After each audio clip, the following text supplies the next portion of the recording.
Hello everyone. जैसा कि हमने पिछली वीडियो में पॉलिटिकल साइंस यूनिट 1 राजनीतिक सिद्धांत का उदारवाद वाला टॉपिक पढ़ा था, जिसमें बुक्स पढ़ाना बाकी रह गया था। तो आज मैं इस वीडियो में आपको बुक्स पढ़ाऊंगी। जितने भी इम्पोर्टेंट बुक्स है वो सारी, और प्रैक्टिस के लिए कुछ क्वेश्चन भी है जो एग्ज़ाम में पूछे जाते हैं। स्टेटमेंट बेस्ड क्वेश्चन इस बार और जनवरी एग्ज़ाम में भी ज़्यादा पूछे गए हैं, तो हम एग्ज़ाम को देखते हुए ही तैयारी करेंगे। ना ज़्यादा पढ़ेंगे ना कम पढ़ेंगे, कहाँ से कैसे क्वेश्चन बन रहे हैं बस यही पढ़ना है। कुछ मोटिवेशन लाइन मैंने ऐड करी है। सफलता मेहनत और दृढ़ निश्चय का परिणाम है। इस लाइन ऐड करने का मतलब यही है कि हम थोड़ा और ज़्यादा मोटिवेट हो जाते हैं। इसका मतलब तो सभी को पता ही है। सफलता मेहनत और दृढ़ निश्चय का मतलब यही, कोई व्यक्ति निरंतर परिश्रम करता है और अपने लक्ष्य के प्रति अडिग रहता है तो वह अवश्य ही सफलता प्राप्त करता है। इसी के साथ हम आज का सेशन स्टार्ट करते हैं। जॉन लॉक की बुक है टू ट्रीटिस ऑफ गवर्नमेंट 1689। इसका ईयर भी याद रखना, क्योंकि एग्ज़ाम में अक्सर मैच फॉलोइंग में आजकल पूछने लग गए हैं कि ये बुक कौन से ईयर में रिलीज़ हुई थी। ठीक है, तो साथ में हम ईयर का भी ध्यान रखेंगे। इन्होंने किसकी बात करी है? जीवन, स्वतंत्रता और संपत्ति। ये मैंने पिछले वाले वीडियो में बताई, डिटेल में बताया है।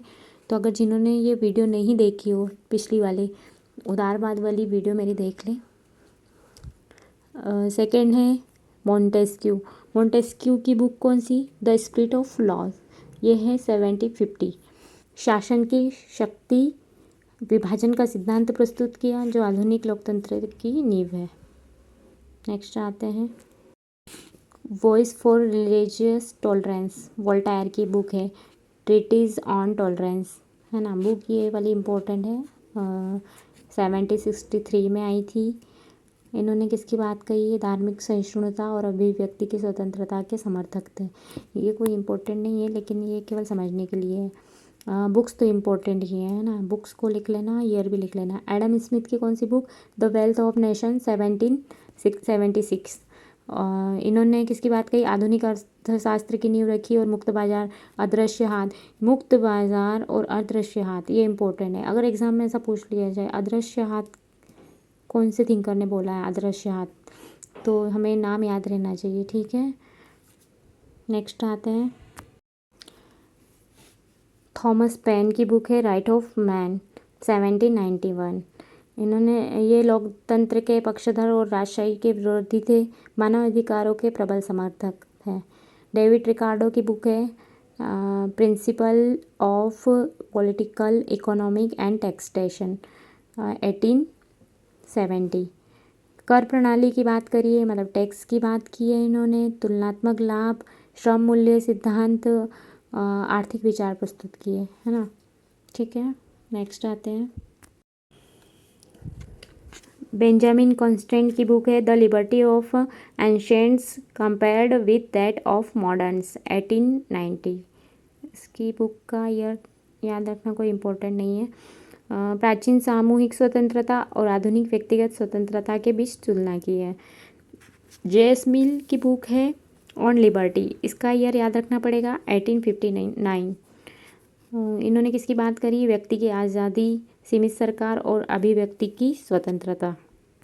ये 8 थिंकर की 8 बुक्स थी, और इन बुक्स को याद रख लेना, कौन से थिंकर के क्या विचार थे ये भी याद रख लेना। ठीक है, अब हम क्वेश्चन की प्रैक्टिस कर लेते हैं जो एग्ज़ाम में आते हैं। आपके सामने ये फर्स्ट क्वेश्चन है, इसको पढ़ो। ये कथन असर्शन है। कथन है आधुनिक उदारवाद कल्याणकारी राज्य की वकालत करता है। कारण आर, क्योंकि यह मानता है कि असली स्वतंत्रता के लिए सामाजिक और आर्थिक समानता जरूरी है। विकल्प देख लेते हैं। पहला है ए और आर दोनों सत्य है, आर ए की सही व्याख्या है।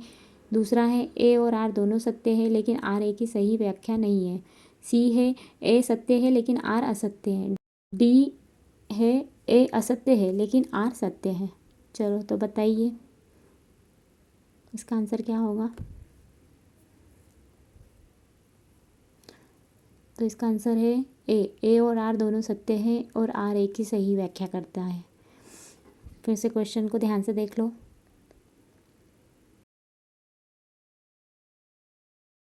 प्रश्न 2, निम्न में से कौन सा विचार स्वतंत्रतावाद से संबंधित नहीं है?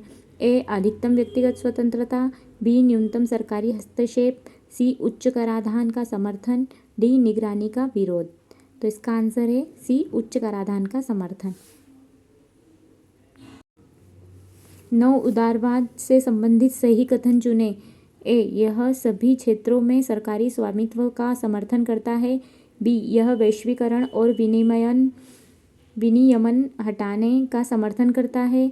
सी, यह निजीकरण का विरोध करता है। डी, यह 19वीं सदी की शुरुआत में विकसित हुआ।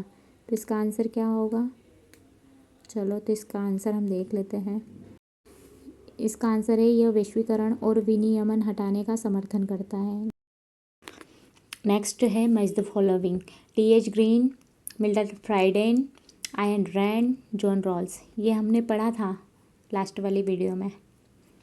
ठीक है, तो इसके आंसर बता दो कौन किसकी बात करता है। का राइट आंसर है विकल्प ए का 2, बी का 3, सी का 1, डी का 4। ए का 2, टी.एच. ग्रीन आधुनिक उदारवाद की बात करते हैं, मिल्टन फ्राइडेन स्वतंत्रतावाद की, और आयन रैंड स्वतंत्रतावाद की, और जॉन रॉल्स न्याय का सिद्धांत की बात करते हैं। ठीक है, इसी तरह से क्वेश्चन आएंगे एग्जाम में। नेक्स्ट क्वेश्चन पे आते हैं। उदारवाद के विभिन्न रूपों को उनके विकास के कालक्रम में क्रमबद्ध कीजिए। इनको कालक्रम में जमाना है क्योंकि क्रोनोलॉजी तो आते ही है। एनटीए का फेवरेट क्वेश्चन है ये। पहला है नव उदारवाद, दूसरा पारंपरिक उदारवाद, तीसरा आधुनिक उदारवाद, चौथा स्वतंत्रतावाद। इसका राइट आंसर है 2, 3, 4, 1। नेक्स्ट पे आते हैं। आधुनिक उदारवाद व्यक्तिगत स्वतंत्रता को समान सामाजिक अवसरों से जोड़ता है। ए सत्य, बी असत्य। ये सही बात है। इसका राइट आंसर है ए सत्य। चलो, तो नेक्स्ट पे आते हैं। कथन और कारण वाले हैं। ए, स्वतंत्रतावाद विचारधारा टैक्सेशन का विरोध करती है। कारण आ, टैक्स लगाना जबरन श्रम के समान माना जाता है। अब इसके ऑप्शन है ए और आर सत्य है, आर ए की सही व्याख्या है। दूसरा है ए और आर दोनों सत्य है लेकिन आर ए की सही व्याख्या नहीं है। ए सत्य है लेकिन आर असत्य है। और चौथा है ए असत्य है लेकिन आर सत्य है। तो इसका आंसर क्या होगा? इसका राइट आंसर है ए और आर दोनों सत्य है, आर ए की सही व्याख्या करता है। नव उदारवाद निम्नलिखित में से किस विचार का समर्थन करता है? ए, सार्वभौमिक स्वास्थ्य सेवाएं, बी, कर आधारित सामाजिक कल्याण, सी, न्यूनतम राज्य और मुक्त बाजार, डी, नियमन और सरकारी नियंत्रण। अगर आपने लास्ट वाली वीडियो देखी होगी तो इनका आंसर आप बिल्कुल अच्छे तरीके से दे सकते हैं। अगर आपने नहीं पढ़ा हो तो आप लास्ट वीडियो देख लें, पिछली वीडियो मेरी। इसका राइट आंसर है सी, न्यूनतम राज्य और मुक्त बाजार। नव उदारवाद तो न्यूनतम राज्य और मुक्त बाजार की ही बात करता है। नेक्स्ट क्वेश्चन है विचार और विचारक। न्याय को निष्पक्षता के रूप में, B, tax is equal to जबरदस्ती, सी, अदृश्य हाथ, डी, सामाजिक उदारवाद। अब इनके थिंकर्स हैं सामने। अब आप बताओ कौन सा राइट होगा, कौन सा किसका होगा। अदृश्य हाथ अभी थोड़ी देर पहले मैंने बताया था, एडम स्मिथ का है। चलो, तो आंसर देख लो। A1, B2, C3, D4। John Rawls न्याय को निष्पक्षता के रूप में देखते हैं। और टैक्स ज़बरदस्ती की कौन बात करता है? Robert Nozick. सारे सेम अरेंज है ना, ये एक ट्रिक है। अगर अरेंज है तो इसका ऑप्शन तुम्हें दिख ही जाएगा, पहले ही ऑप्शन आंसर है ना। तो ये बिल्कुल ध्यान रखना है। जितना टफ क्वेश्चन बनाएंगे ना उसका उतना इजी आपको ट्रिक मिल जाएगा। ऐसा ऑप्शन छुपा ही रहेगा क्वेश्चन में। आपने पढ़ा होगा ना तो आप बिल्कुल सही से आंसर करके आओगे। ठीक है, नेक्स्ट पे आते हैं। ये भी मैच द फॉलोइंग है। पारंपरिक उदारवाद, आधुनिक उदारवाद, स्वतंत्रतावाद, नव उदारवाद। पारंपरिक उदारवाद किसकी बात करते हैं? सरकार से न्यूनतम हस्तक्षेप। आधुनिक उदारवाद सामाजिक कल्याण और समानता। स्वतंत्रतावाद टैक्स और निगरानी का विरोध। नव उदारवाद निजीकरण और वैश्वीकरण। इसका आंसर देख लेते हैं। इसका आंसर भी वही है, ये अरेंज है ना। ठीक है, नेक्स्ट पे आते हैं। इनके विचारकों को काल में जमाना है ना, chronology. Adam Smith, T H. Green, Milton Friedman, John Rawls. ठीक है, जमा इसका राइट आंसर है उत्तर B, Adam Smith, Green, Friedman, Rawls. Next पे आते हैं, न्याय को निष्पक्षता के रूप में किस विचारक की अवधारणा है? न्याय को किसने दिया देखा है निष्पक्षता के रूप में? इसका राइट आंसर है जॉन रॉल्स। नेक्स्ट है, नव उदारवाद किस राजनीतिक विचार का पुनरुत्थान है? ए मार्क्सवाद, बी अराजकतावाद, सी क्लासिकल उदारवाद, डी रूढ़िवाद। इसका राइट आंसर है क्लासिकल उदारवाद, शास्त्रीय उदारवाद, इसे हम नकारात्मक उदारवाद भी कहते हैं। नेक्स्ट क्वेश्चन पे आते हैं, कौन सी विचारधारा कहती है कम सरकार ज़्यादा स्वतंत्रता? आधुनिक उदारवाद, नव उदारवाद, स्वतंत्रतावाद, समाजवाद। इसका राइट आंसर है सी, स्वतंत्रतावाद। अगला क्वेश्चन है, अदृश्य हाथ की अवधारणा किसने दी? फिर से आ गया, चलो प्रैक्टिस अच्छे से हो जाएगी। इसका आंसर है एडम स्मिथ।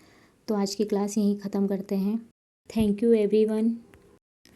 मेरा वीडियो आपको अच्छा लगा हो तो लाइक, सब्सक्राइब और आपके दोस्तों को भी शेयर ज़रूर कीजिएगा ताकि वो इस वीडियो को देखें। और ऐसे ही मज़ेदार प्रैक्टिस टेस्ट मैं लाती रहूँगी। जैसे टॉपिक ख़त्म होगा वैसे ही हम प्रैक्टिस टेस्ट लगाते जाएंगे, जिससे हमारा कॉन्फिडेंस लेवल भी थोड़ा सा अप होगा। ठीक है, तो बाय बाय।